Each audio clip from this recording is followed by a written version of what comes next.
叟子，百户大人给你送的东西。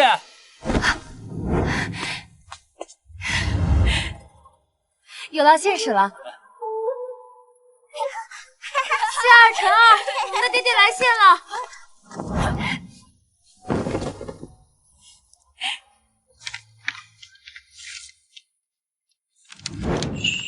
爱妻辞霜，见字如面，吾在边关甚是思念。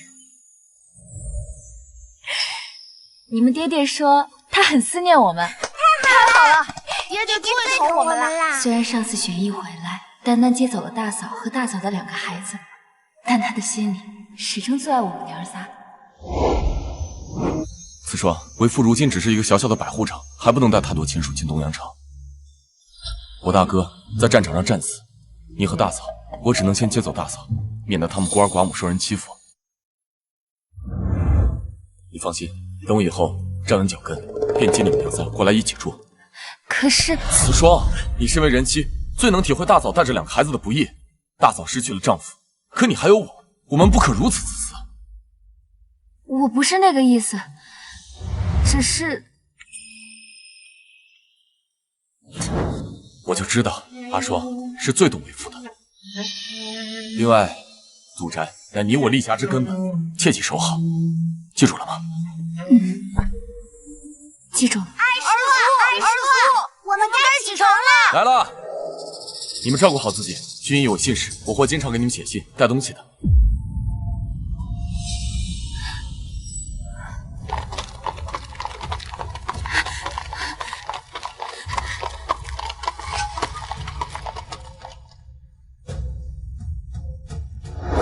对了，响姨。啊？怎么会没有？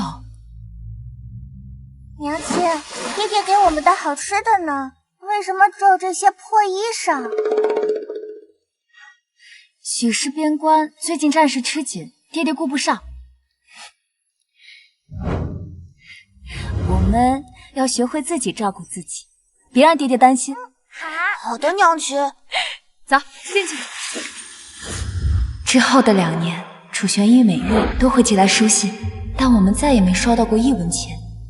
我曾寄信去问他，而他却始终没有回复，只是一再的叮嘱我们在乡下守好祖宅。我原本以为只要这样一天天的挨过去，就能等到夫君回来，不料我们最终等来的却是一场大瘟疫。没事吧，老婆子？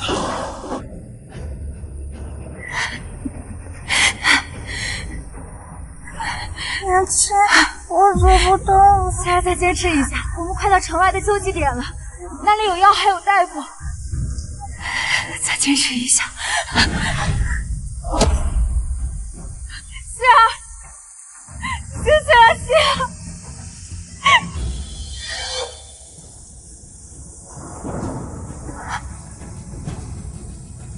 楚玄逸，夫君，快救救我们的孩子！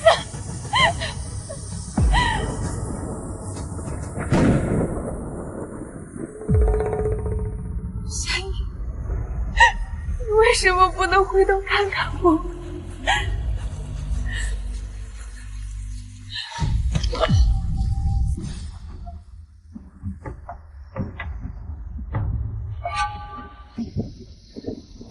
夫君，你在这儿太好了。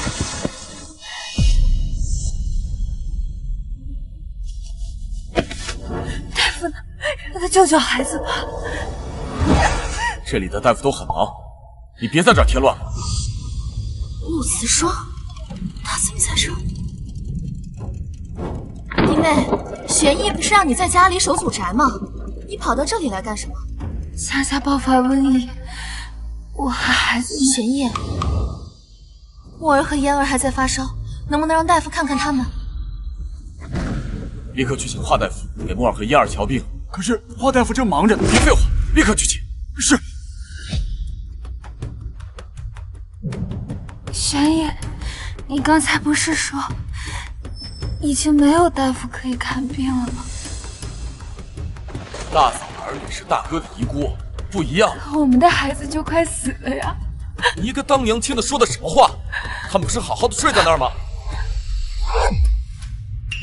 糟了！云溪、云晨，你们不能睡着，快醒醒，醒醒！云晨、云溪。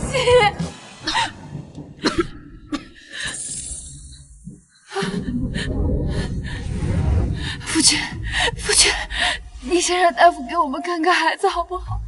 孩子染上了疫症，他真的病得很重，我求你了。够了，咳嗽几声而已，有什么严重的？大嫂的孩子还在发烧呢，让他们在这儿等等，又怎么了？你要是再胡闹，就把你们送回去。夫君，娘亲。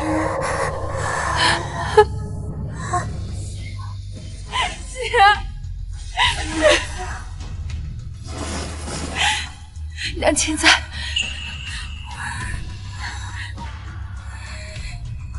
这娘在呢，娘亲抱着你们。等爹爹忙完了，他就会请大夫来给我们治了。我们再等一等，等一等。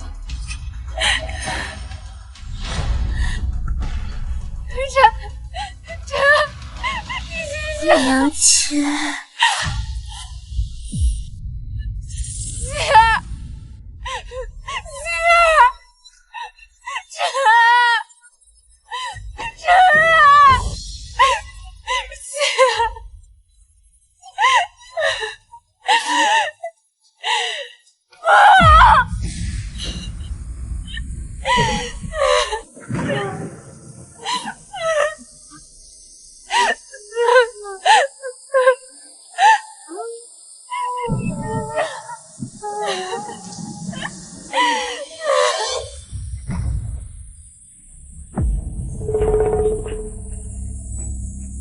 楚玄逸，儿希儿也是你的孩子，你为何会如此狠心？哎呀，这两个孩子居然真的死了！墨儿和嫣儿只是感染了风寒而已，早知道就让大夫先来给他们看。不要！你还我孩子的命！子说，你疯了吗？要是你把他们带出来，他们怎么会死？是孩子们染上了疫症，我才……够了！我让你守好祖宅，你守不好；我让你照顾好孩子，你却害死他们，还有什么脸面留在我们楚家？这是休书，从今往后，你不是我楚家妇。楚玄逸，我整整等了你2年，才刚见面，你就把休书都已经写好了。弟妹，这事儿也不能怪玄逸。虽然说玄逸真的很爱你，但这次你真的是太任性了。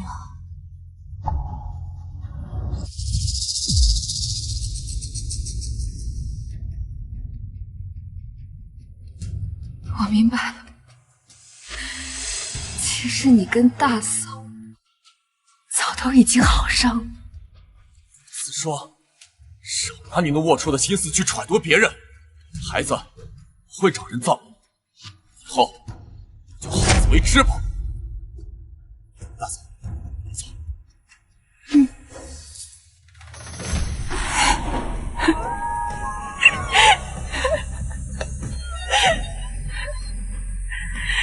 什么爱情，什么想念，楚玄逸，原来你一直都在骗我，我就蠢到了相信你的鬼话。我不甘心，不甘心！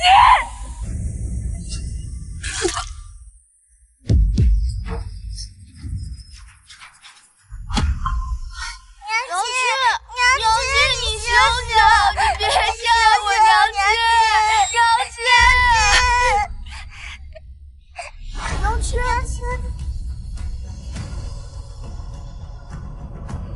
我这是娘亲，你还难受吗？我这是重生回到了疫情前被厄运的那次。娘亲没事，别担心。你们都饿了吧？我先去给你们做好吃的。娘亲，家里1粒米都没有了，我们不饿。不饿。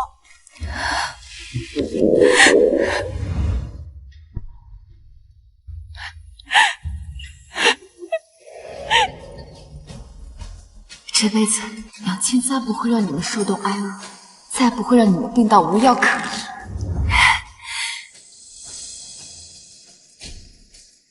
忍着，娘亲有办法。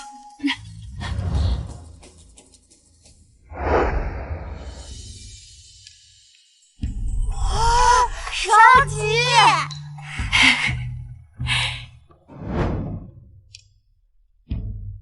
夏尔晨，快吃吧。娘亲，你也吃。好。娘亲，你哪来的钱买烧鸡？是爹爹终于想起我们，给我们饗银了吗？他哪想得起我们？娘亲把这祖宅卖了，如今疫情未至，祖宅还能卖个好价格。若再等上几日，就真是一文不值。娘亲，您不是常说祖宅是我们和爹爹的家，我们要守好它吗？这不是家，是困住我们的牢笼。娘亲，你说什么？没什么。对娘亲来说，什么都没你们重要。娘亲，那我们以后住哪儿呀？明日我们就去军营找你爹，他会安置我们的。可娘亲，你说爹爹在东阳城戍守边关，我们不能拖累他。如果我们去的话，爹爹会不会不高兴啊？快吃吧，明日还要启程呢。好。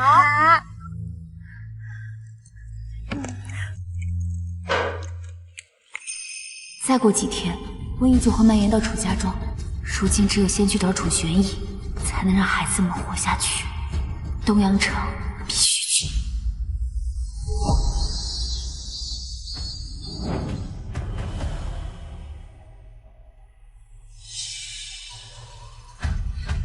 军营到祖宅起码不过2个时辰路程，前世楚玄义竟然2年都未回一次家。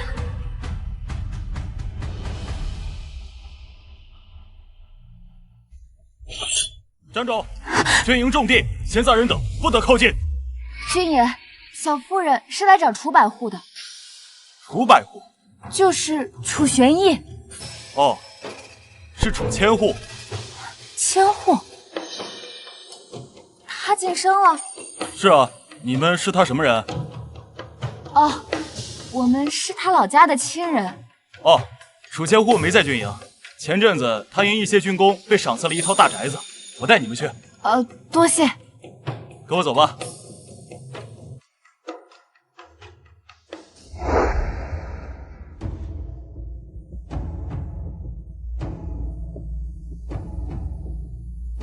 楚玄义，你明明已经晋升，有大宅可住，却任由我们在乡下自生自灭。这一次，我定要找你和你的好大嫂讨回公道。启禀千户大人、千户夫人，有客到访。这是谁来送贺礼啊？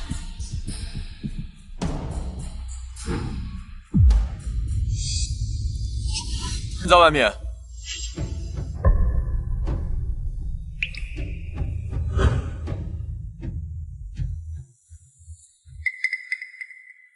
你们何时进的城？不是让你们好好守着祖宅吗？怎么不听我的吩咐，竟连孩子也带过来了？夫君，方才那个兵士为何称大嫂千户夫人？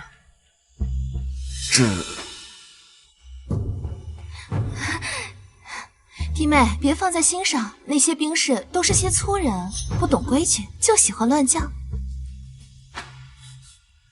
对，军营里没那么多讲究，为父和大嫂清清白白，你何必在意这点小事？爹，快进来陪嫣儿玩啊！爹，阿双，嫣儿还小，什么都不懂，随便乱叫的。大哥早逝，孩子们在外面无人撑腰，屡屡被欺，为父只得挺身相护。阿双，我相信你一定会明白其中深意的。你们夫妻二人许久未见，就别在孩子面前你侬我侬了吧。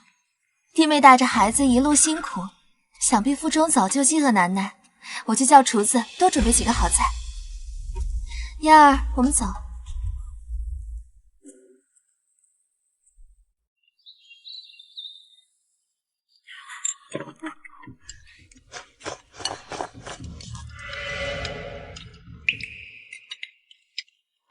为了来找你，孩子们已经2天没好好吃东西了。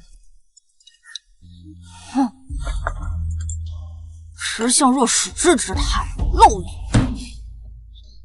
小小年纪，竟敢口出恶语！你如何知晓？你们以为我们来自乡下便不通文墨吗？别忘了，我爹也是秀才，我自小跟在他身边，耳濡目染，又岂会不知？你小年纪，言语无状，教养全无，回去好好学学何为口出秽语，有辱于父母。墨儿，不过是多读了几本书，有什么好炫耀？还不快给你小婶儿赔罪！我又没说他，凭什么要我赔罪？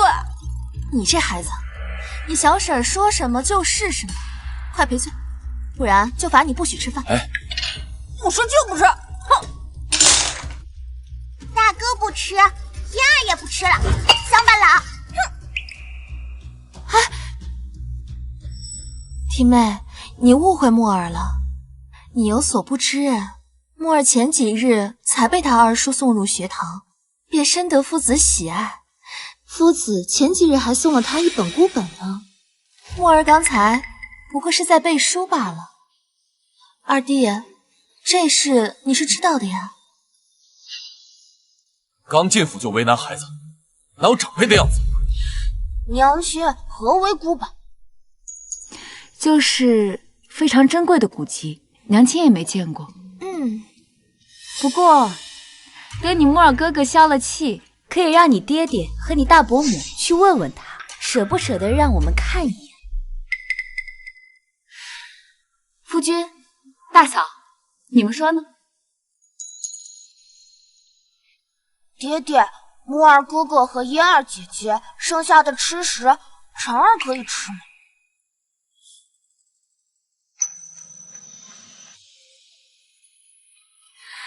这一桌子山珍海味，咱们在祖宅见都没见过。可你大伯母家的兄姐却早就吃腻了。既然他们不稀罕，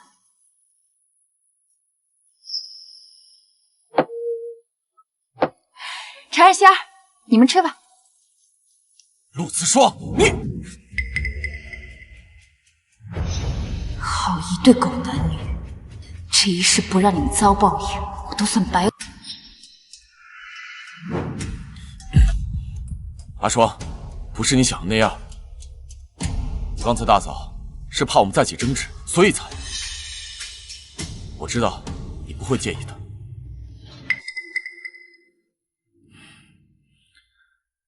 我有话与你说，跟我来。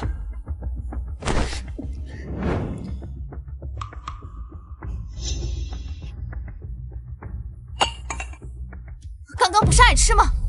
全部给我吃完，一粒米也不许剩。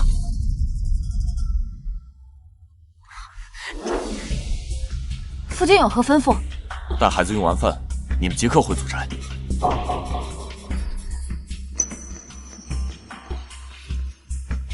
夫君在哪儿，阿双和孩儿便在哪儿。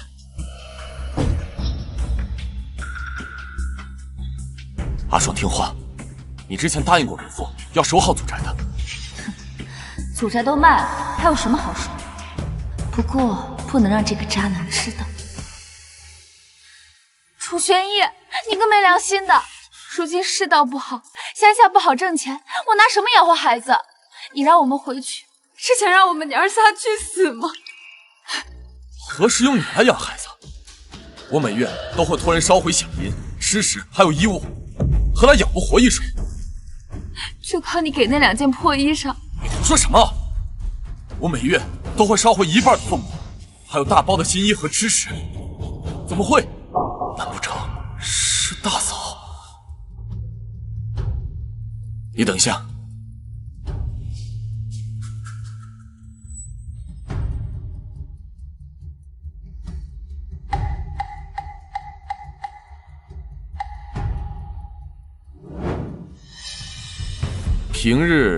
平日我在军营里边忙碌，府中都是靠大嫂替我操持，我的俸禄和赏银也都一并交给了大嫂。府中事务杂乱，大嫂一时忘记，也是情有可原的。哼，怪不得楚玄义对我们毫无愧疚之心，原来他一直以为我们娘仨都是靠他的饷银过活。敢问夫君，何为一时忘记？2年了，也算是一时，也算情有可原。阿双，2年未见，你竟变得如此刻薄。这几年，府中上下都是由大嫂替我辛苦操持，城中之事与乡下不同，这各府之间的迎来送往，还有同僚之间的相互左动，哪一样不需要银子？再加上这府内还有2个幼子需要精心抚养，大嫂她不得不费心筹谋，这府内府外的事都压在她一个内宅妇人身上，难免有照顾不到的地方，你就不能体谅一下吗？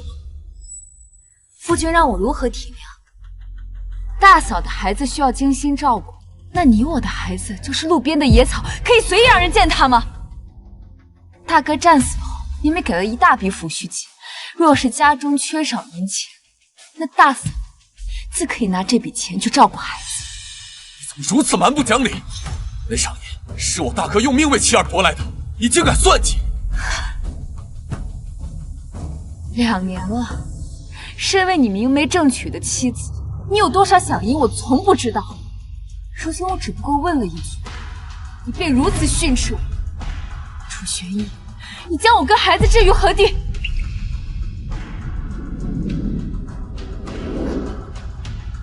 是我错怪你了。从今天起，我亲自托人跟你送回饷银去，绝不含糊。既然你和孩子辛苦找来，便在府中住上几日，在城里多逛逛，我也很想你们。既然如此，我去给你们铺床。你先带汉宗回去休息，我去取便回。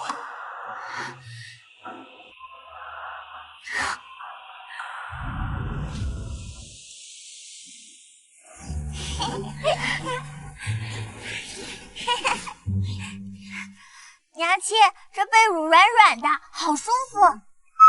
这宅子也好漂亮，我们可以永远住在这里吗？这个要问你们爹爹了。云溪、云晨，这是爹的卧房，你们去跟墨儿哥哥和嫣儿姐姐住一起。至于以后嘛，爹和娘亲会再商量。哼，2个孩子跟我一起住，夫君还是去陪你的好大嫂吧。陆子双，你自己心思龌龊，倒来攀扯大嫂，为夫问心无愧。希儿、婵儿，你们去玩吧。莫非这2年，夫君都在为我守身如玉？当然，2年来，我每月1封书信，信里道尽了对你的相思之情。难道这样？哼，楚玄义，你赚的饷银，你所受的赏赐，甚至你这个人，不都给了你的好大嫂了吗？你还有脸问我够不够？这么多年，你一边跟大嫂暧昧不清，一边给我写信倾诉相思之苦。你愿意沉浸在自己编织的谎言中，我可不愿意。好，既然你不相信，我做给你看。你干什么？放开我！阿双，你就不要再拈酸吃醋了。我现在就向你证明我的真心。放开楚玄逸，放开！放开！是嫣儿的声音。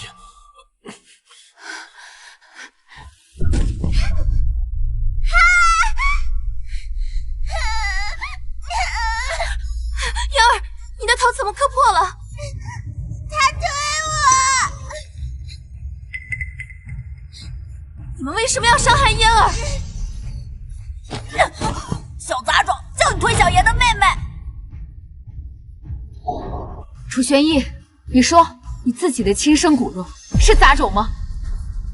娘亲，晨儿没有推他，是他自己被石头绊倒，才磕破头的。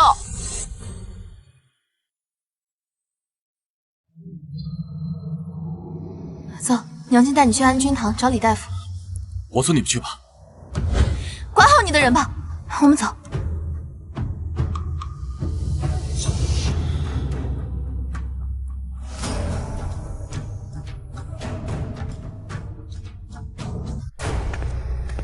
小小年纪竟然敢撒谎，今日为父就好好教训你。我没有，没有。还不承认？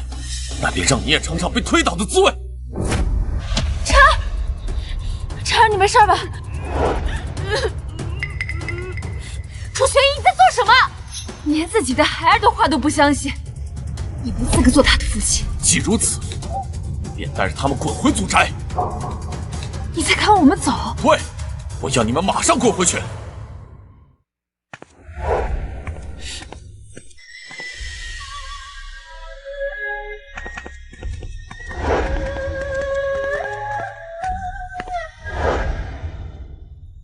去！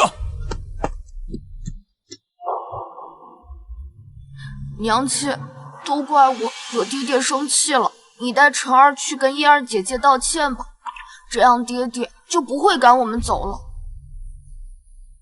晨儿不哭，不管我们再怎么努力，你爹爹心里都没有我们。晨儿，不必委屈自己。娘亲，您要带我们回乡下吗？不，我要带你们去安君堂。楚玄逸想甩掉我们，可没那么容易。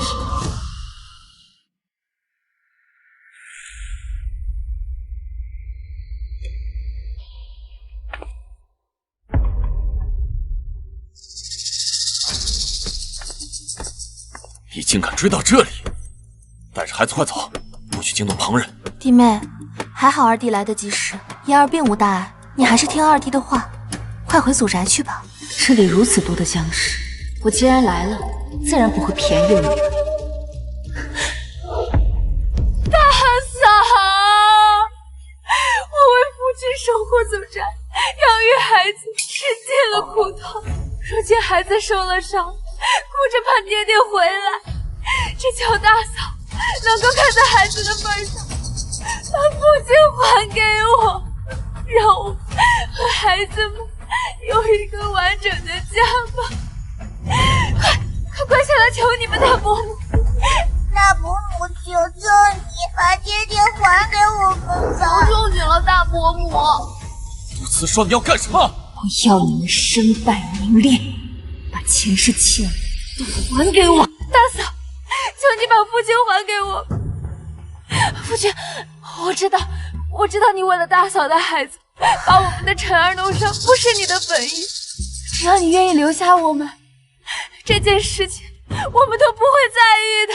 那不是楚千户和他夫人柳氏吗？下跪的女子是何人呢？他刚刚好像叫楚千户，夫君还说什么大嫂？难不成楚千户的夫人另有其人？他和柳氏是对野鸳鸯？真是不知羞耻啊！杜慈霜，你竟敢在此胡闹！赶紧带着孩子走！阿霜，让你听话，为父定不会亏待你们的。你为自己着想，也要想想希儿和晨儿。父亲，阿双知道错了，我再也不敢和大嫂争了。阿双这就带着孩子滚回乡下。娘亲，我们不要回乡下，我们要爹爹。哎呀，真是恶言难看！杜慈霜，你闭嘴！娘亲，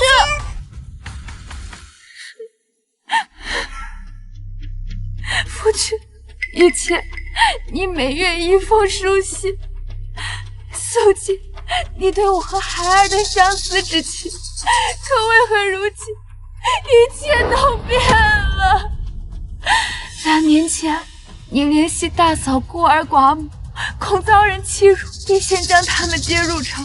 你曾许诺会来接我们的，可我们娘仨在祖寨苦苦等了2年，你都没有回来。事到如今，孩子想念爹爹，我们也没有什么要求，只求像大嫂一样陪在父亲的身边。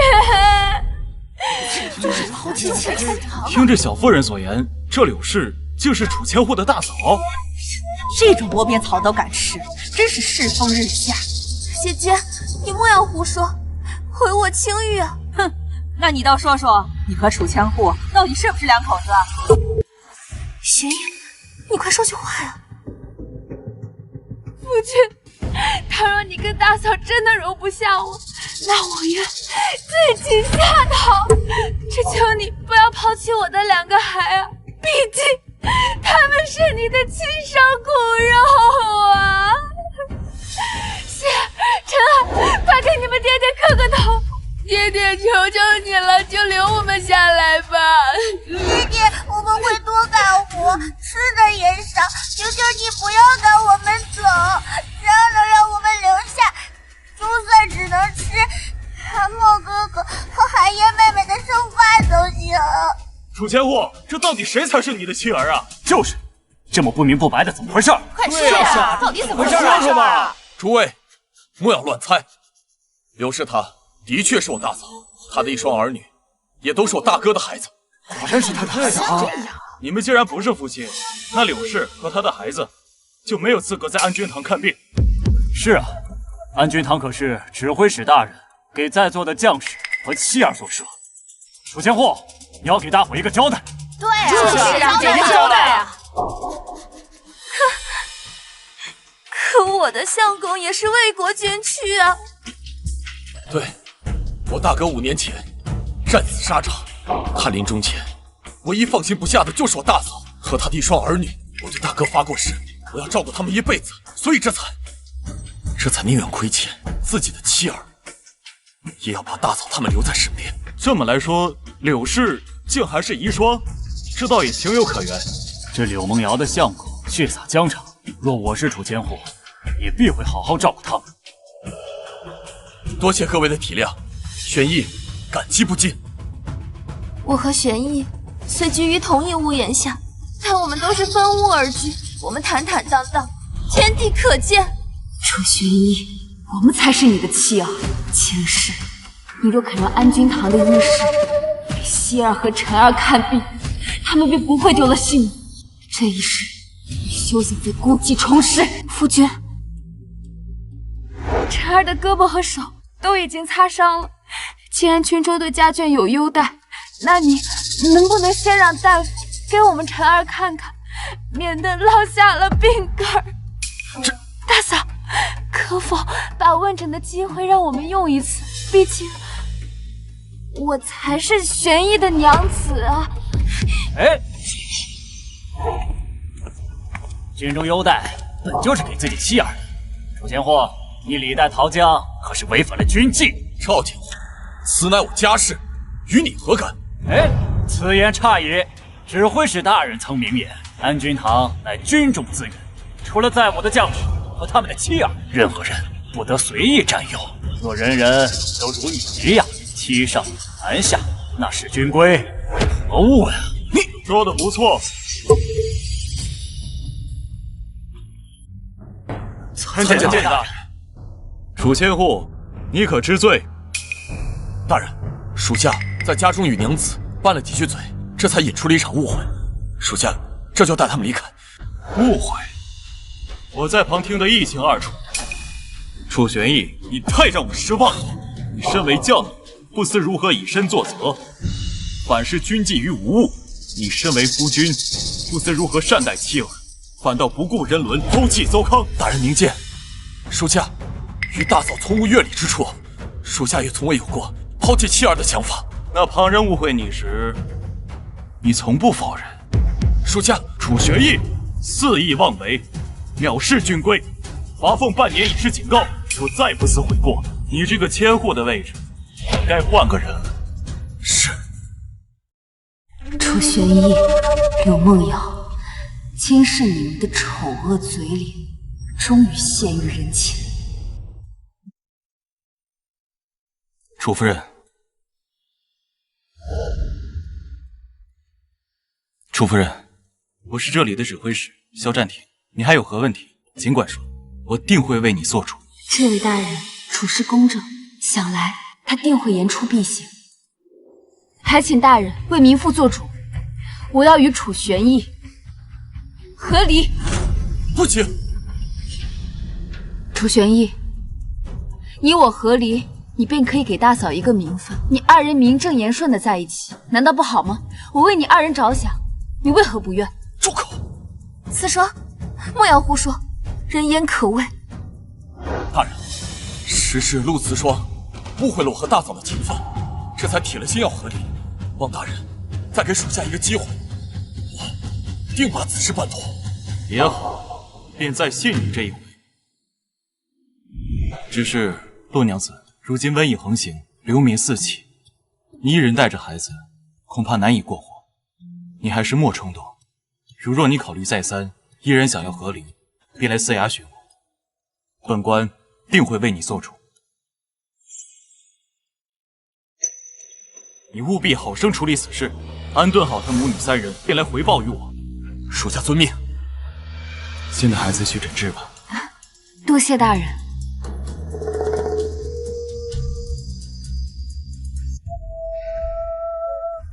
陆慈霜，我再说一次，你别再胡乱猜忌我和大嫂。为夫向天起誓，我若与大嫂有半点不清不楚，我便怎么样？怎么不敢说下去了？你怕是也担心这誓言真印在自己身上吧？为夫没有，说就说。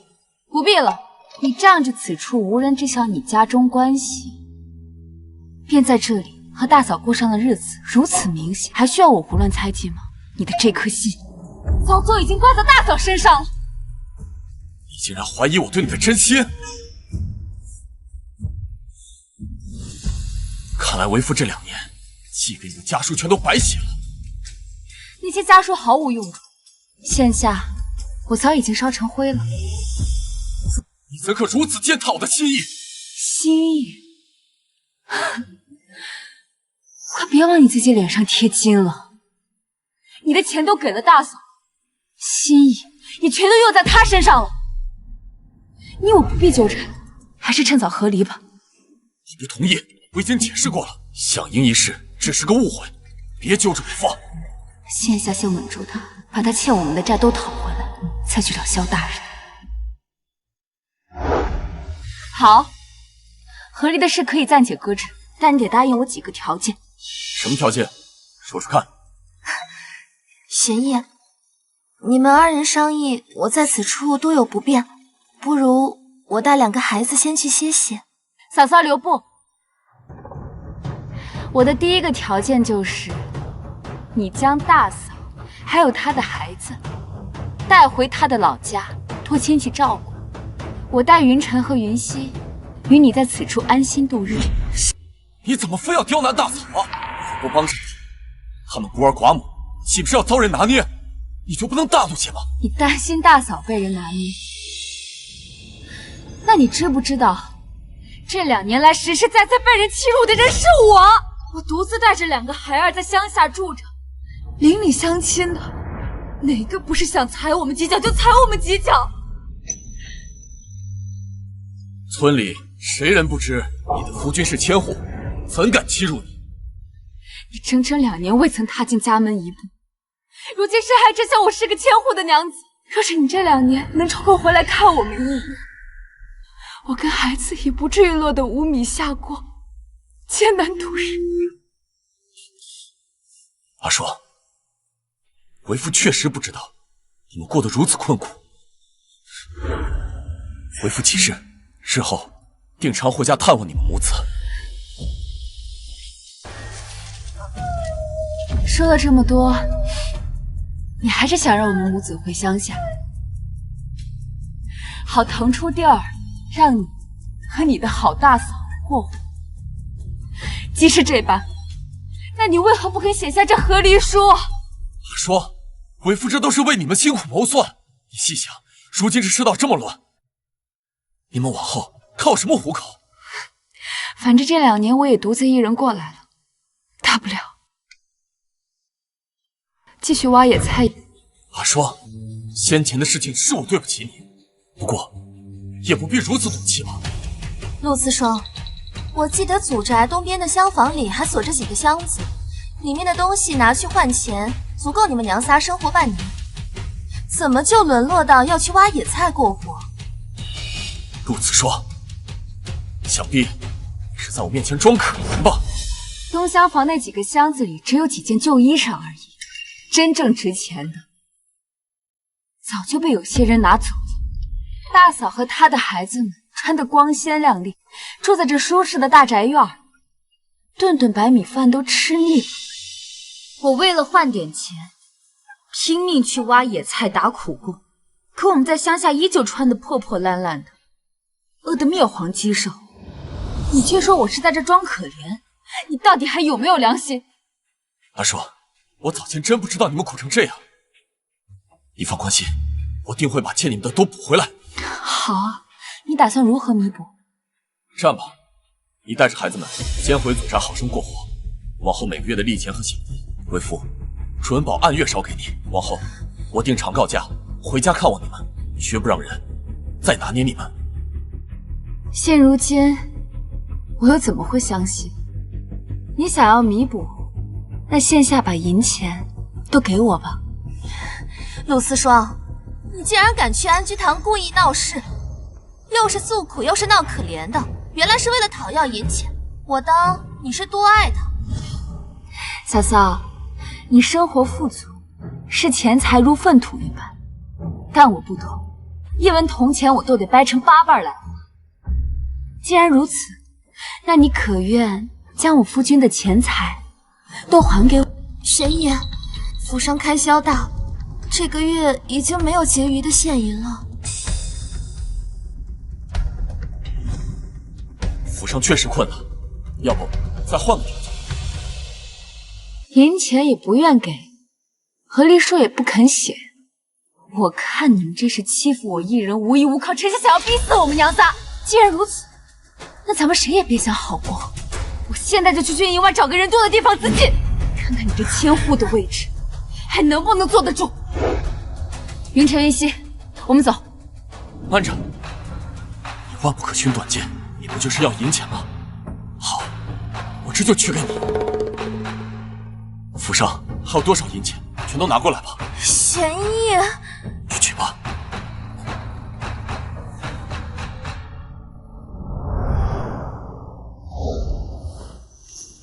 我就剩这些细软了，喏，拿着吧。还不快拿着！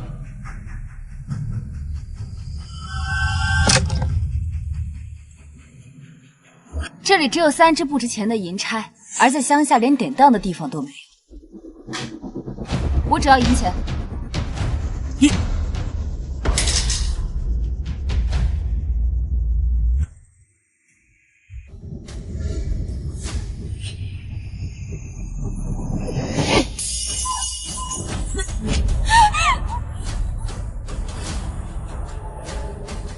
没有银钱，我们迟早都得饿死。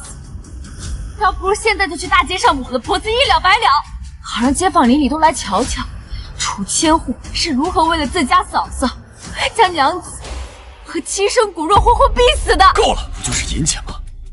我亲自去取。玄毅，玄毅，陆慈双，你真是好手段。自然是比不上嫂嫂的，得了别人的夫君，还能不落人话柄？你陆慈双，府里的银钱全数都在这儿，再也没有了。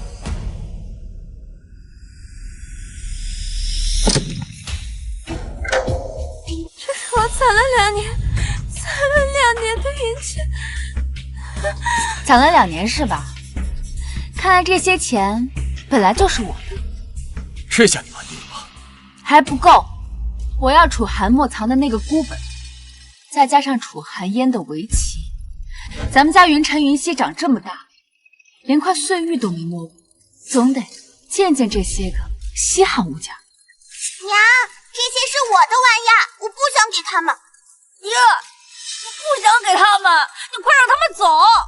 喂，陆慈霜，银钱你拿走也就算了，现在连孩子的东西你也要抢吗？陆慈霜，你蹬鼻子上脸了！云晨和云溪到底是不是你的亲生骨肉？楚寒墨和楚寒烟都有的东西，他们俩凭什么不能有？这2个乡下的泥腿子，凭什么拿我和兄长比？爹，你快把他们赶出去啊！玄逸，2个孩子不是故意的，他们还小呢。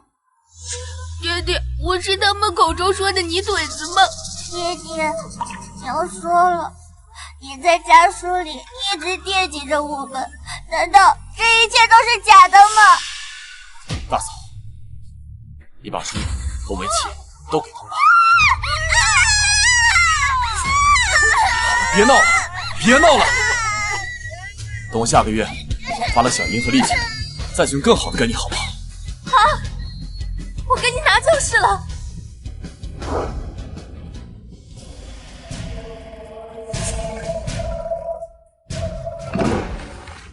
这下你满意了吧？满意，当然满意。你们放心，我以后不会再带着孩子来打扰你们。这些钱财，再加上卖掉祖宅的部分，足够我在这里。我们走吧。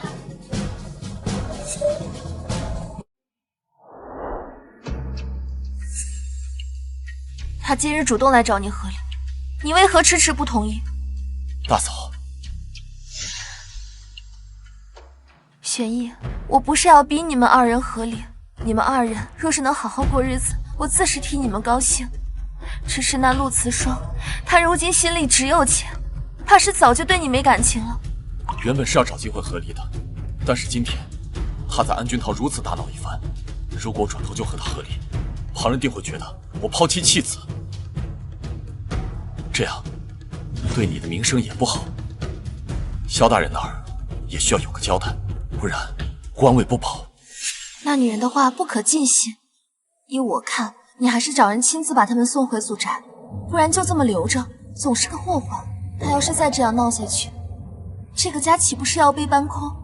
你说的倒也没错，只不过玄逸，你就可怜可怜我们娘仨吧。好，都听你的。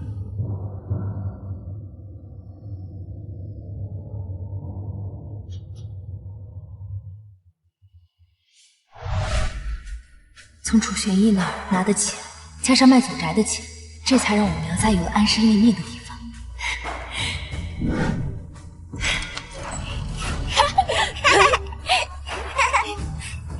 哇，娘亲，这院子可真好。经历了这么久的挫折，我和孩子们终于可以开始新生活了。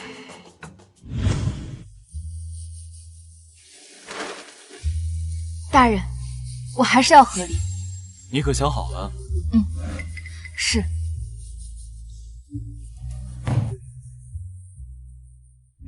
以后我们就住在这里。娘亲，我们不回乡下去了。不回了，以后这里就是咱们的家。你们去看看，打算怎么布置这里？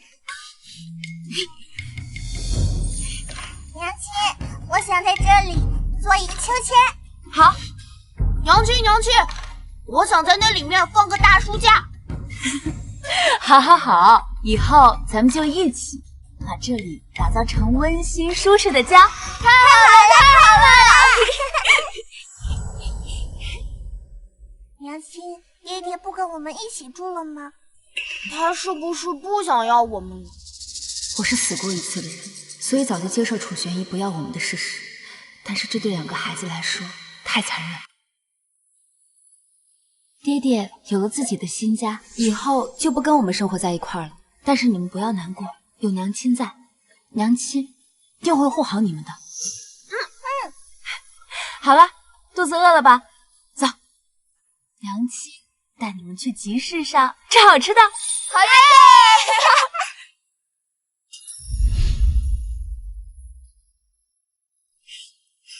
娘亲，这糖葫芦可真好吃。奉天承运，皇帝诏曰：今女帝登基，行新政，开女学，限于凤阁女学擢选女师，凡通文墨礼仪教者，皆可复考。3日后辰时，携皇榜至凤阁女学应试，勿误钦此。我手上这些银钱也撑不了多久，总得找个赚钱的法子。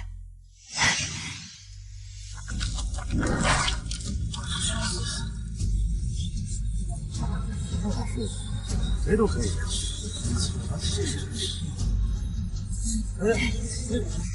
走，回家。谁家的亲戚就这么贵气？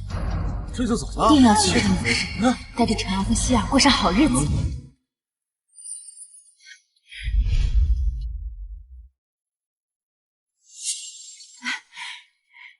敢问夫子，我是来面试丹青堂教习一职，不知该去往何处？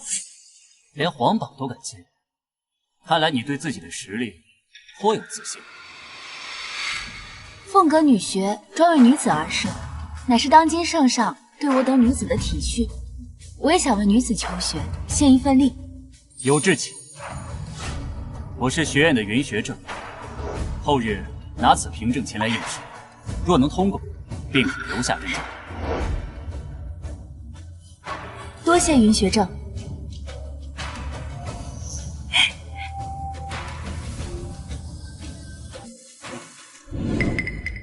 陆慈霜，他怎么会在这儿？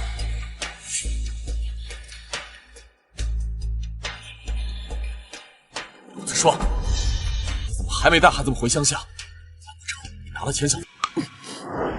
乡下爆发了瘟疫，大家都在想方设法挤进城里。楚玄义，你现在让我们回去，是想让我们去死吗？我没这个意思。就算乡下回不去，你们在郊外寻一处安身之所。我给你们的钱，足够在这里生活。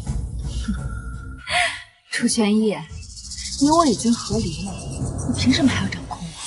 谁说我们和离了？你抛妻弃子，根据律法，我有权利要求强制和离。若是不信，你就去问萧大人。就算和离又能怎样？我是你最深爱的夫君，你舍得离开我吗？楚玄义，你于我而言，就像那茅坑里的臭石头，我闻着味觉得恶心。城里不比乡下。陆子霜，等你银钱用完之时，可别跪地来求我。你永远等不到那一日。看见了吗？若是我能通过丹青阁的应试，便可以留在凤阁女学，我自己就可以养活我自己和2个孩子。什么？你一个绣娘，竟然敢说自己会画画，就不怕别人笑掉大牙呀？你自己孤陋寡闻，还敢嘲笑别人？你难道忘了，我爹爹是秀才出身，极善演技。我从小跟着他学画，因此就连我绣的刺绣花样也极受欢迎。别以为自己学得几年书画就能进丹青堂应试。要是不想带孩子们回去，我可以派人寻出小宅安顿你们，暂且住下。有什么话以后再说。楚玄义，从你将我们母子3人赶出千户府的那一日起，我们与你便再无干系。你忘了，希儿和陈儿姓楚不姓陆，不光我对他们是好是坏，都是他们的亲爹。这种渣爹，以后只会一次又一次的伤害希儿和陈儿。楚玄义，我绝不会任由你摆布。那不如我们赌一把。怎么个赌法？若是我能通过选拔，留在凤阁女学，我要你跟希儿陈儿断亲。你疯了！怎么，你不敢了？说你进不了，那我便如你所愿返乡，此生再不东阳城。看来他就用断亲来逼我腿上。哼，不过又是他欲擒故纵的把戏罢了。好，我答应你，你可别反悔。绝不会。不过，我要你对天发誓，不会倚仗手中权势给我使绊子，否则你便会被罢官免职，前途尽毁。好，我对天发誓，绝不会对你使绊子，要不然我就被罢官免职。这下你满意了吧？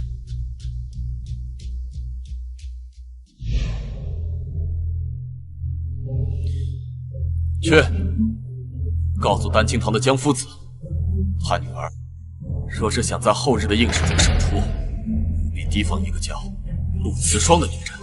是。陆慈霜，我可没有违背誓言，只不过是提醒你的对手小心一些。且让我看看你的本事。花鸟画技法乃是丹青的重要技能之一。今日的考题便是在遗嘱箱内画一幅粉色并蒂莲。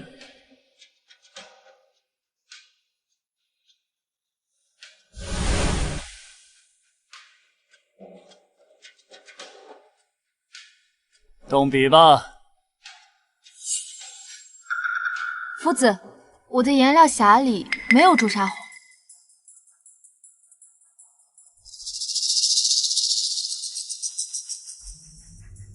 正好考验一下你的应变能力。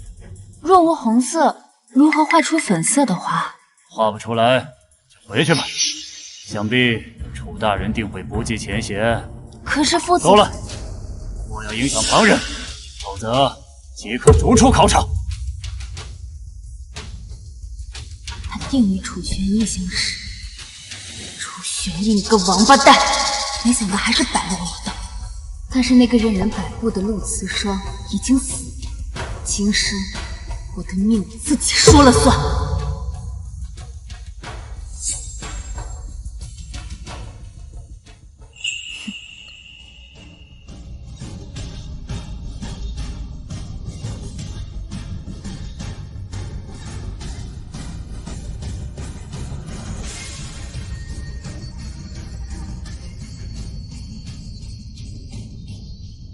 任你有天大的本事，今日也要败在我的脚下。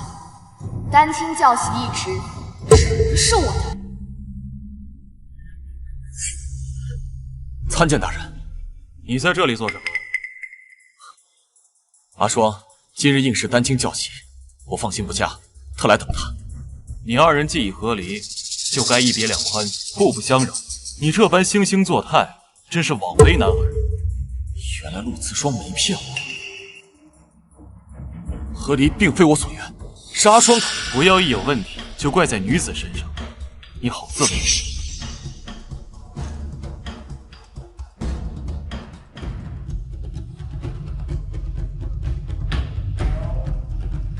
停笔。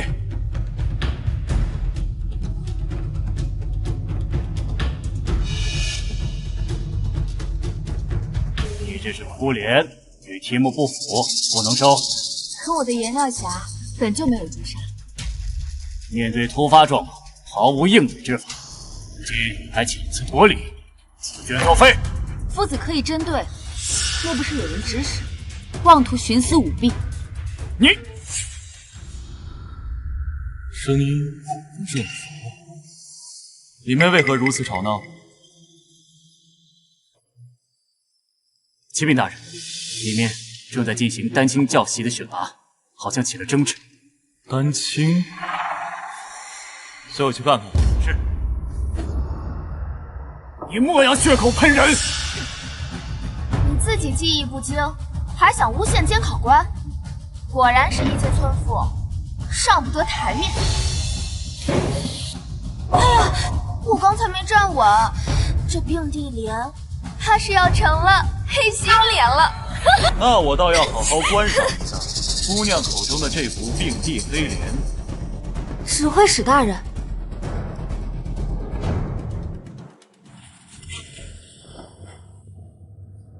水润墨色，好似莲花沾着露水，莲瓣透出淡淡粉灰色，这是加了绿白二色。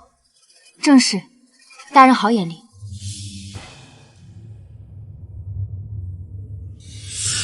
朱砂堆积过多，莲花太艳，反落俗气。这2幅画作高低立判，为何不收陆娘子之作？难不成果真有人以权谋私？大人说笑了，怎会有人做出如此之事？那还不快收下！大人，您是行武出身，又非我女学之人，请休得胡言！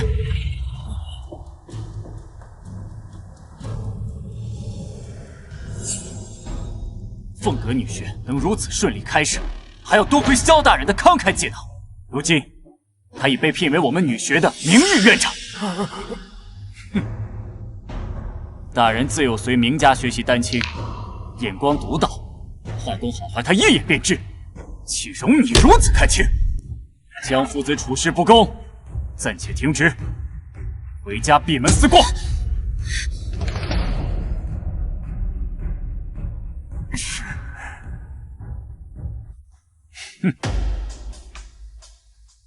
大人，都怪我教导不严。这些画作，我会亲自交由主审夫子公平审核，还望大人见谅。无妨，选拔人才万不可暗箱操作，务必公正。是。大人留步！大人留步！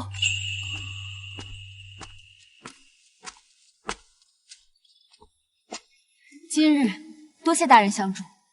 不必，我只是说出实情。哦，对了，楚玄义在女学门口，他还真是阴魂不散。今日之事，想必就是他找人故意给我使绊子，妄图毁掉我的画作。如此小肚鸡肠之人，你可得小心。多谢提醒。不过，你已跟他和离，他为何这么做？还不是嫌我碍眼，想让我们回乡下。我没有顺他的意，便和他定在东园。若是我能顺利入选教习，他便同意和我的2个孩子断亲。想来，他是舍不得这父亲的名分。姑娘子可真是勇气可嘉。不过，楚玄义在军中颇有能力，他日立功，或可再次晋升。与他和离断亲，你不后悔吗？不会。世间最可靠的唯有自己，更何况如今陛下提倡女学，让女子们有更多选择，我也要为了我和孩子拼出一条出路。大人，该回司衙了。若楚玄义再为难你，便可到司衙询。多谢大人。楚玄义，我在大人心中帮你种下一根刺，这份回礼，希望你喜。陆慈霜，你认命吧，女学不是你该来的地方。你就这么笃定我会失败？丹青堂的江夫子技艺精湛，他女儿尽得真传。据说这丹青教习之位早已内定了他，对外选拔不过是走个过程。你在这里毫无根基，还敢与他争锋？乖乖听话，我现在就安排马车送你回乡下。半个时辰后，选拔便会有结果。你如此自信，多等一会儿又何妨？没那个必要，你必定落败。你怎知我会失败？莫非是你让江夫子在我的颜料中动了手脚？你有几斤几两，我还不知，用得着我动手吗？忘了告诉你，江夫子已被停职，你的期望或许会落空。废话少说，我已经派人去接孩子，公子，现在送你回去。你放手！放手！陆慈霜，你是毒妇！这都是你自找的。这位娘子便是陆慈霜吧？我们又见面了。见过云学正。陆家娘子技艺颇佳，恭喜你已经通过了丹青选拔。这不可能！不可能！女学3位德高望重的主审夫子一致通过，指挥使萧大人也赞赏有加。你敢质疑他们的眼光？快随我一同进去。过了礼仪测试，这丹青教习懿旨便是你的了。可我对这城中礼仪并不熟悉。不必担心，会有专门的夫子做示范，你专心照做便是。是。陆子说：“就你这一身香烟之气，还妄想登大雅之堂，别做梦了。”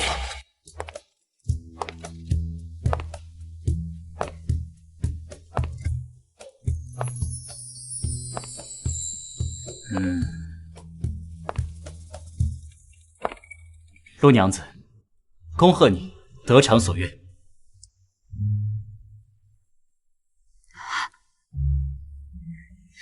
明日辰时来女学报到，莫要迟到。是。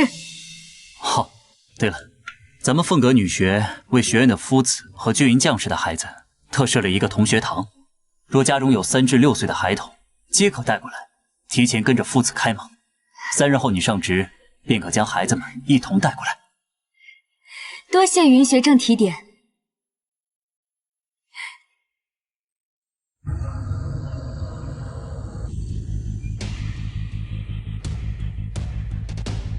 楚玄义，你输了。断亲书我刚刚已经写好了，还望你信守承诺，跟我一起去找指挥使大人签字备案。陆子双，你是认真的？不然呢？楚玄义，是你先抛弃希儿和晨儿的。我告诉你，从你我和离那日起，我无时无刻不在想让他们和你断亲，因为你根本不配做他们的父亲。上次你拿和离当借口，敲走了我一大笔钱，这次又要断亲。陆子双，你现在想从我这儿得到什么？我什么都不要，我只要你们能够断亲。娘亲，娘亲，楚千户，按您的吩咐，属下把孩子带来了。娘亲，真乖。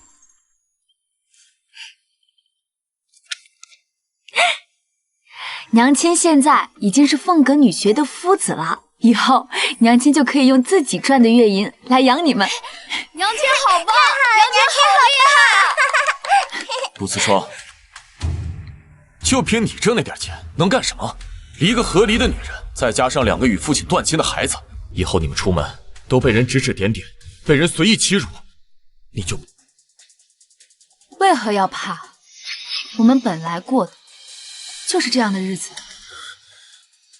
阿双，其实我是一直想着你和孩子们的。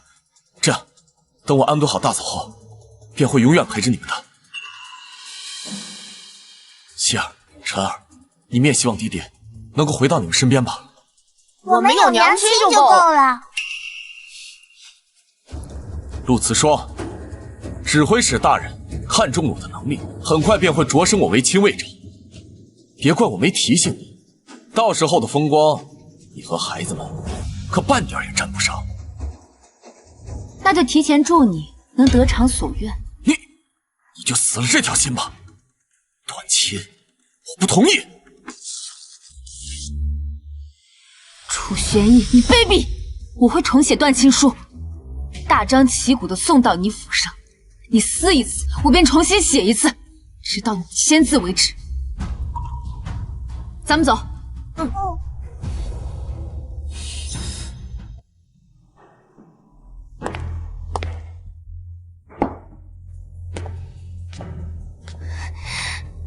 玄烨，怎么回来这么晚？也不派人传个话，害我等了你那么久。来，给我吧，快坐下歇会儿。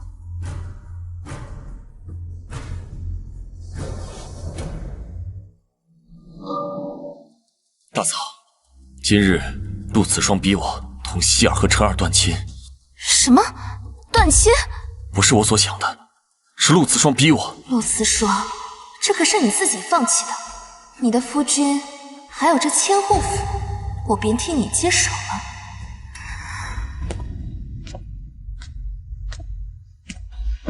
你是被逼无奈，旁人不会说什么的。可我不想断亲。男人啊，都一个德行，得不到的才是最好的。哼！哎，弟妹年轻，不知深浅，不如我再去替你跟她解释解释。有什么好解释的？日后后悔的是他，不是我。这样，我去叫厨房备几道小菜，再备上一壶你最爱的梨花白，咱们去凉亭，一醉解千愁。我就知道，不管发生什么事，大嫂都会陪在我身边。我听说在凤阁女学有一个同学堂，但凡将士家中的幼童都可以前去开模。那陆思霜如今心里完全没有你，云溪和云晨也被他教养的眼里完全没有你这个爹。不如想办法让嫣儿顶了这个位置。嫣儿虽不是你亲生，可她却是最亲你的。明日我就托人将此事办妥。从今天起，楚家子嗣只有墨儿和嫣儿，军中的任何优待只有他们能享受。走，我陪你去凉亭散散心。走。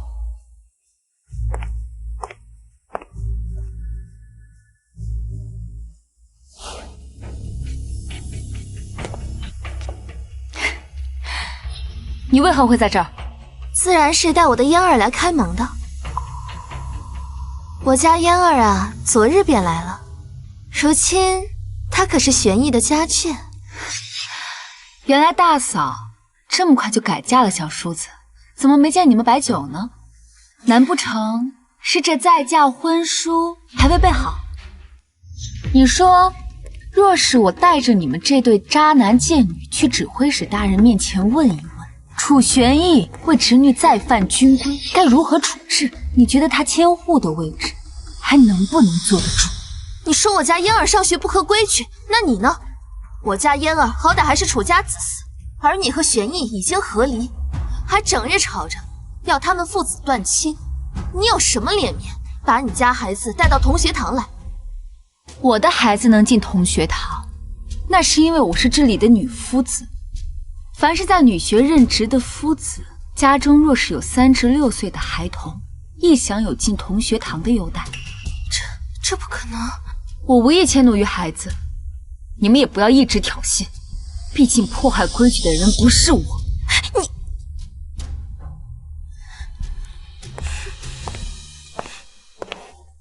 你娘亲，莫怕，不相干的人不必理睬。好好求学，听夫子的话。都听娘亲的。去吧。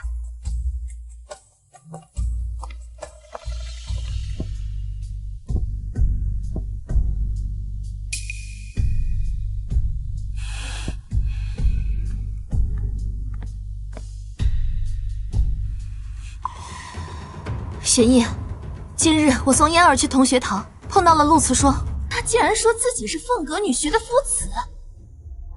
没错，3日前，他通过女学的选拔，当上了丹青堂的夫子。她不过是个乡下女子，凭什么能胜过这城中的丹青高手？谁让女学的云学正对他的画技很是欣赏，就连指挥使大人也对他赞赏有加。这指挥使大人为何总是替陆慈霜说话？听闻指挥使大人的夫人去世多年，难不成他们2个之间有什么见不得人的关系？休要胡言！若是被有心之人听去，传到大人耳中，我前途当尽毁。我知晓了。自打你给了他一大笔钱之后，这家里的日子就捉襟见肘。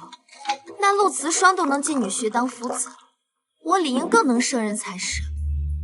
你想想办法，让我也进女学任职。一来可以照看嫣儿，免得她受人欺负；二来也可以多赚些银钱，替你减轻负担，好不好呢？大嫂，进女学当夫子，只有通过选拔这一条路。再说了，之前为了让嫣儿进女学，我已经冒了很大的风险。你有所不知，指挥使大人身边的亲卫长即将调往其他城市，大人本主意我接任，谁曾想，我因合理一审闹得沸沸扬扬。如今赵显荣那厮也盯着这个位置，他在暗中抓了我的把柄。我听同僚说，最近凤阁女学正在招厨娘，你若真想进去，那倒是可以一试。厨娘？那什么，哎呀，你也知道，自打我生完嫣儿以后，身体就一直不大好。厨房那么繁重的活，我哪里做得来啊？那你便在家好好带嫣儿和墨儿。银钱的事一切由我，我还有些军务要处理，先去书房了。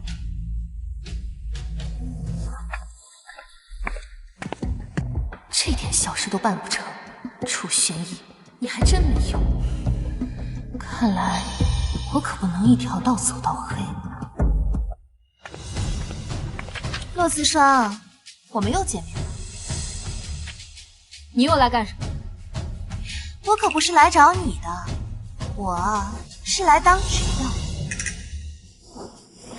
柳梦瑶，没想到楚家最惦记我的是你啊！我前脚进来，你后脚便跟着，真是让我受宠若惊啊！谁惦记你了？少往自己脸上贴金！若不是你害玄逸被罚俸半年，还拿走了我攒了整整2年的积蓄，我用得着抛头露面出来赚银钱吗？能在凤阁女学任职的，只有通过考核。可我最近没听说什么考核。刘梦瑶，敢问你在女学教什么呢？陆夫子，这刘管事是负责备办教学器物的，你若有需要，尽管差遣。我还要到别处去查验，你早些回家，好好休着。多谢云学正。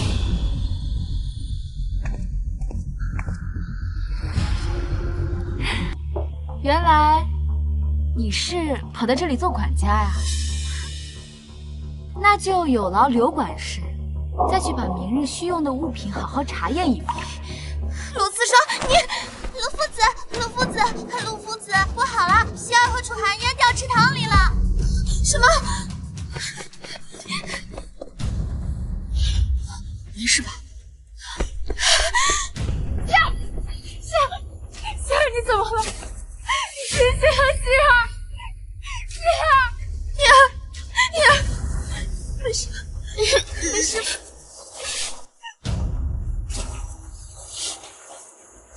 母亲，没事儿。娘亲的乖宝怎么掉水里了？告诉娘亲，是不是有人要害你？告诉娘亲，娘亲定然不会放过他。是他的话。陆夫子，小孩体弱，耽误不得，还是赶紧送去医馆吧。好。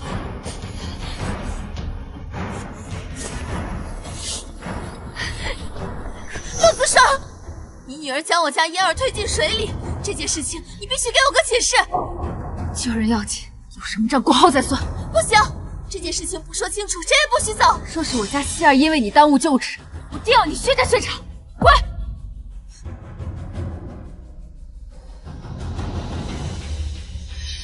不行，不能就这么放过他。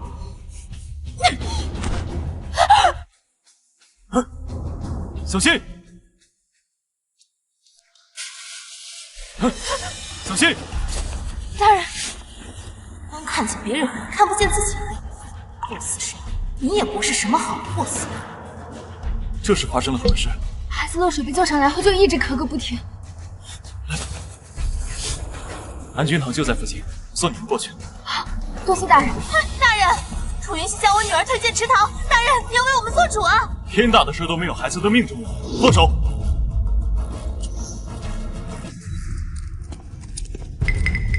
大人，等等我们！嫣儿，没事了啊。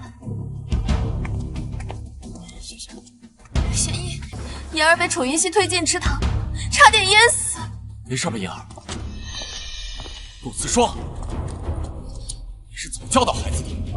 云溪为何以大欺小，无辜将燕儿推入池塘？此事你给我一个交代。希儿自有良善，有爱弟妹，我相信我的女儿，她不会推人。两个孩子落水，云溪6岁，燕儿才5岁，不是云溪推的燕儿，难道是燕儿推的云溪吗？我说这位夫人，孩子有错就要教训，如果你要包庇，那就是害了你。对呀，没错。肯定不是我姐姐，我姐姐不会害人的。我太想法了，你姐姐就是个害人精。楚寒烟，你才是害人精，云溪姐姐不该救你。婉月，可否再说清楚些？陆夫子，今日是我拉云溪姐姐在池塘边玩，楚寒烟忽然走过来，就推了云溪姐姐，被云溪姐姐发现避开了，然后楚寒烟就自己掉进水里去了。那云溪怎么会掉进水里？因为她想拉楚寒烟出来，却被楚寒烟拖进水里了。不可能，绝不可能是我家嫣儿。陆慈霜，这小女娃是你的学生，她自然向着你女儿说话。慈霜，我知你还在误会我与二弟的关系，可你也不能迁怒嫣儿啊，她才5岁。陆慈霜，有什么事冲着我来？为难燕儿，云溪呢？还不叫她过来？燕儿赔罪。大叔，你真好坏不分，推人的明明是楚寒烟。你这个小人，讲话没规矩，还谎话连篇。今日先替你的父母好好教训你。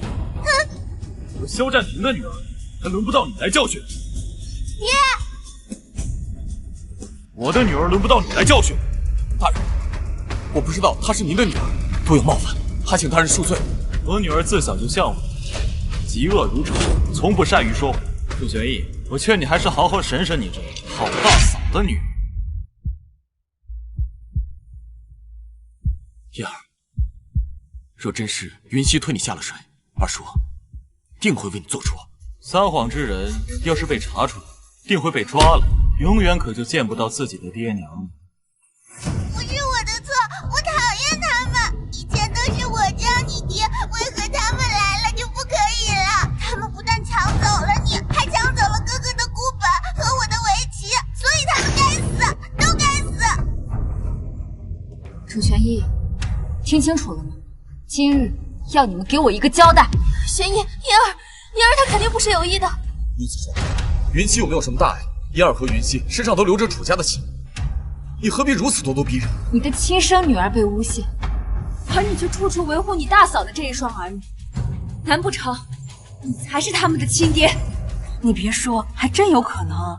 这要不是亲生的，那楚千户为何如此维护柳氏的孩子？而且他们不是一直都叫楚千户爹吗？对啊，我也听见过，小叔、寡嫂如此不知避讳，真是闻所未闻。听闻楚千户还想争夺亲卫长的位置，就他这品性，绝对落选。你住口！再敢乱嚼舌根，我定要你们好看！走！楚玄逸，一屋不扫，何以扫天下？你若连家事都处理不好，就不要再回军营了。大人，大人，还有你大嫂的女儿故意伤害楚云溪，楚云溪医疗所需费用，你需尽数承担。此外，你还需另备补偿，备胎押京。属下遵命。若他未能实现承诺，你便来私衙寻我，我定会为你做主。多谢大人。走。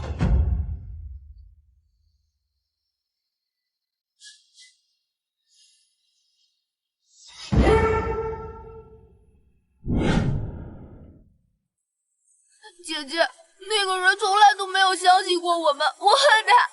姐姐，求你别再睡了，姐姐，你快醒醒，姐姐。晨儿不哭，姐姐很快就醒了，娘亲会一直陪着你们的。阿叔，云学正说燕儿德行有亏，责令他主动辞学，否则将公开出名。你是女学的夫子，又深得云学正信赖，快去帮着求求情吧。走。楚玄逸，你的亲生骨肉被害得至今未醒，竟还要我去给罪魁祸首求情，你还是人吗？此说，以前一直是温柔体贴、善解人意，如今变得如此冷血。告诉你，今天你去也得去，不去也得去。娘亲，爹爹。终于醒了。希儿，告诉爹，推你的其实不是嫣儿，是你自己不小心掉进水里，对不对？陆子霜，你这是何意？希儿刚醒，需要静养，你先走吧。有什么事，等他好了再。希儿，爹这就帮你去找云学长，不管是不是嫣儿推的你，你都说不是。可是爹爹，推我的就是楚寒烟，我为了救他被拉下水，爹爹一定要替我做主啊！玄逸，你的心是石头做的吗？希儿昏迷，你一次都未来看过，如今他好不容易捡回一条命，你不但没有关心安慰，还要他替害他之人遮掩。所以爹爹，你不是来替我做主，你的心里只有楚寒木和楚寒烟，没有我和弟弟，对吗？走开，别靠近我姐姐！云溪在安君堂的花销都是我付的，我这还不算关心他吗？我看这钱是你替你的好大嫂出的吧？楚玄逸，你竟然为了他们让我们去做伪证！我没有逼迫你们，我只不过是让你带着云溪去女学替嫣儿说几句话，就这么点小事，你为何不肯帮忙？爹爹，就是楚寒烟推的我，你为什么要让我为他说？云溪，你就当帮爹一个忙好不好？如果你嫣儿妹妹因此事被女学劝退，背负骂名，爹爹以后下去该如何和你大伯交代？我看你是怕不好给你的好大嫂交代了。楚玄逸，你若是再不滚，我马上叫人了，到时候丢脸的可是你。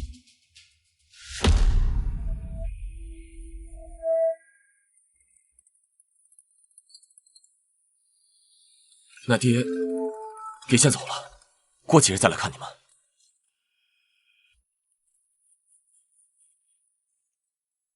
娘亲，他不配当我们的爹。对，他不配。此后我们就当世界上再没这个人，这样心就不会痛。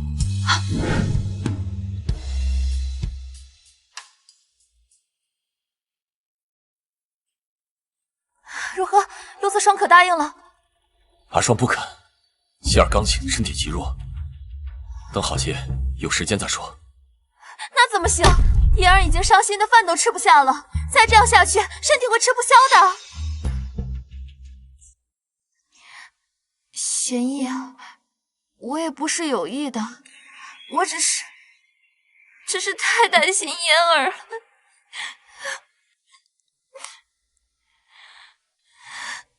玄逸，你为了嫣儿的事已经忙碌一整天了，饭菜已经做好了，孩子们已经在等了，我们走吧。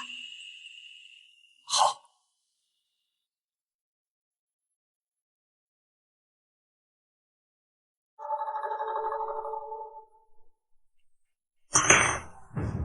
不要下人吃的饭食，我要蟹粉丸子，我要卤蛋酥啦！这饭食是给牲口吃的吗？爹，你是怎么吃得下的？要是云溪和云晨面对这样的饭菜，他们不仅不会挑剔，还会感恩戴德的吃。木儿、嫣儿，莫要没规矩，若是不好好吃饭，就罚你们等会儿不许吃冰碗。玄逸，你也别怪墨儿和嫣儿抱怨了。自打你被罚俸，家中积蓄又被那陆慈霜要走，这府上的饭菜是一日不如一日。咱们大人还能忍，可这孩子正是长筋骨的年纪，长此以往，怕是身体要被拖垮。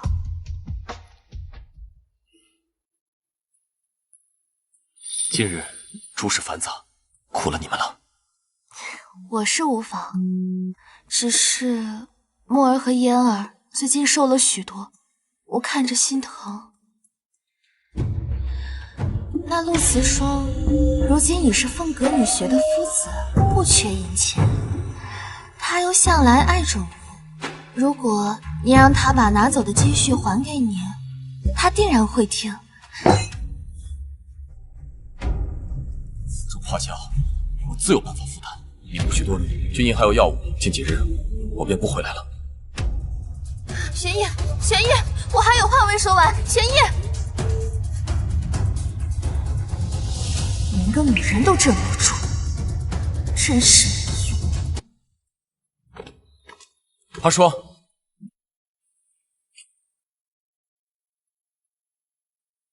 希儿，见你无事，爹就放心了。这是爹在东阳城最好的糕点铺子买的吃食，派了1个时辰才买到，拿去和晨儿一起吃。希儿和晨儿需要何物，自有我这当娘亲的给，你不必在此惺惺作态。说吧，你又有何目的？燕儿那孩子日日哭着要回女爵，她也是你从小看大的，你非要如此绝情吗？绝情？若不是念在他年幼，我定要让整个东阳城的每一个人都知道他有多恶毒。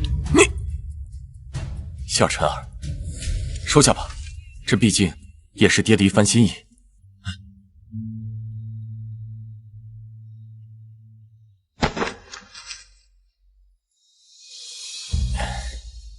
你们喜欢，爹下次再给你们买。只愿你们莫要再怪罪燕儿了。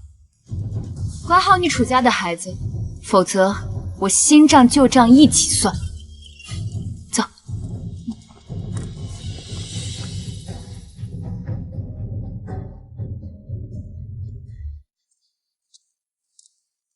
希儿，你为何要收那人的吃食？你可是不再怪他了？当然不是，娘亲，我们要和他断亲，以后我们只有娘亲，没有爹爹。不过，这是他欠我们的，对，不能便宜了他。你们两个鬼灵精！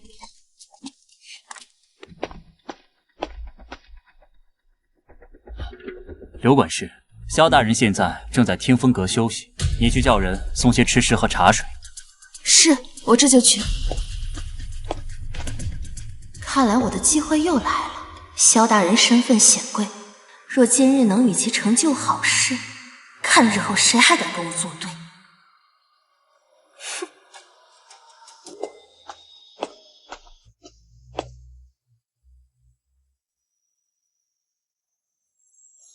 大人，这是小女子帮大人备的冰粥，大人尝尝。哎呀，对不起大人，大人恕罪，小女子这就帮大人清理干净。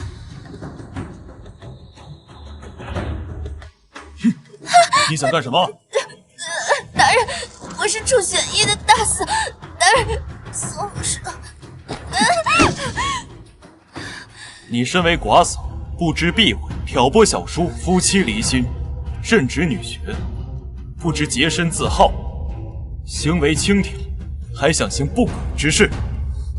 你若还想保留颜面，立刻离开凤阁女学。大人，我滚！是。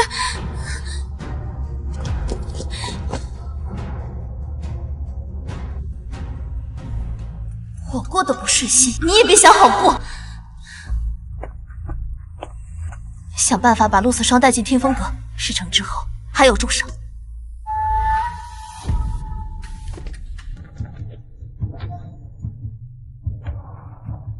陆夫子，云学正在等你，你快些进去吧。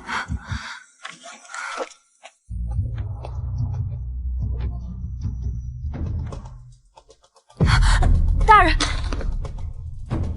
我不知道你在此更衣，我这就出去。萧大人，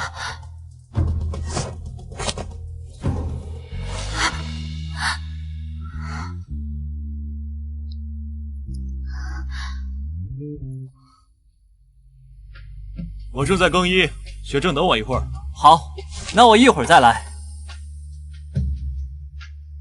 陆夫子，不解释一下吗？大人，若我说我是被天风阁的仆人骗进来的，你……我信。陆夫子的为人，萧母还是知道的。多谢大人信任。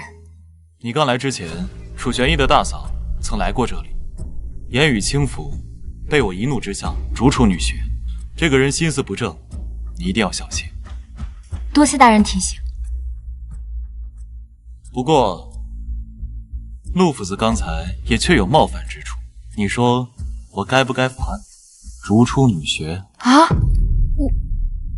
大人，不用了吧？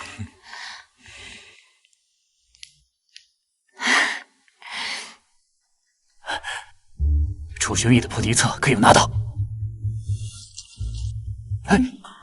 我要的东西，你都准备好了？承诺你的，自然已经安排好了。不过就这点好处，可不够养活你们母子3人。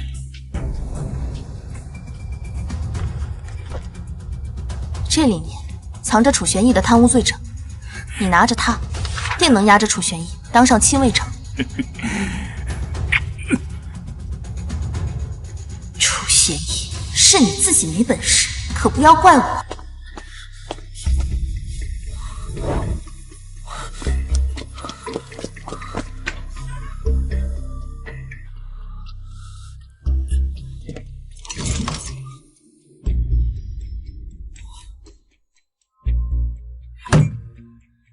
你的破敌册被盗走，竟毫不知情，私吞享银，更是罪无可恕。自今日起，革除你千户之职。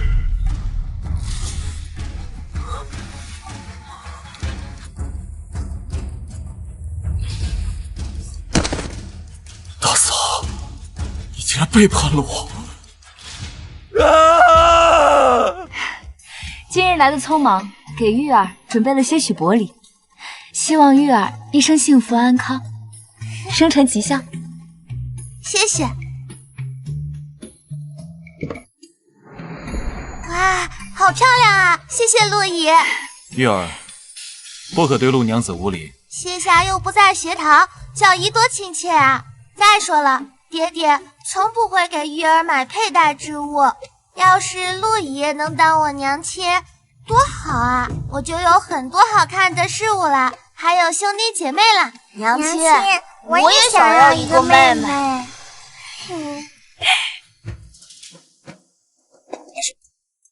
楚玄义，你怎么来了？我申请了去西部边城戍边，可以带家眷。这次我们一家4口再不分开了。你以为你现在回过头来找我们，我跟孩子就会原谅你吗？真的太天真了。阿双，这次出征，不知何时才能回来，也不知还能不能回来。你为什么就不能再给我一次机会？你早干什么去了？现在柳梦瑶不要你了，知道来找我们了。晚了。云溪，云晨，爹爹想……爹爹，你赶紧走吧。就是爹爹，快出发吧，别误了时辰。既如此，那我不便勉强。这是你要的断亲书，我已经签好字，收着吧。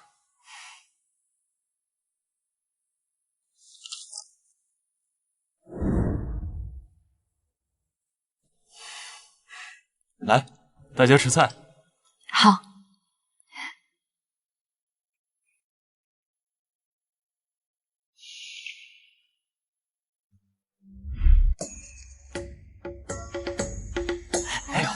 这排场可真大呀！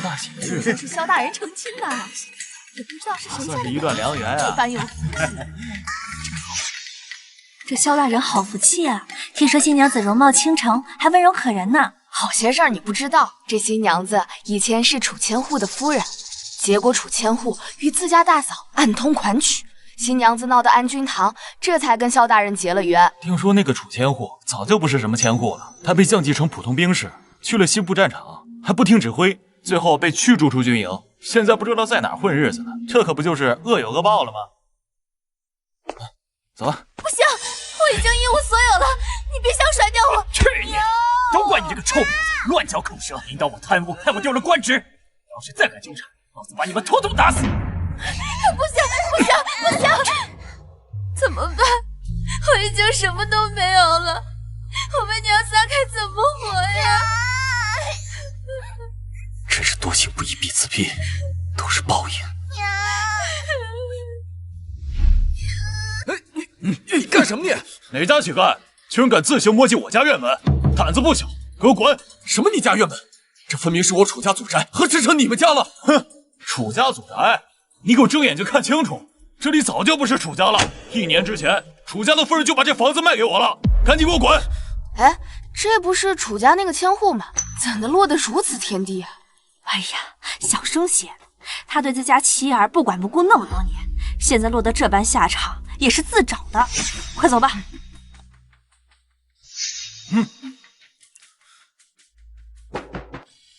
去，看看啊，两文一只，上好的蔬菜啊！娘亲，那个人好可怜啊，我们要不要给他一个铜板？谢谢娘亲。谢谢。谢谢娘亲。谢谢娘亲。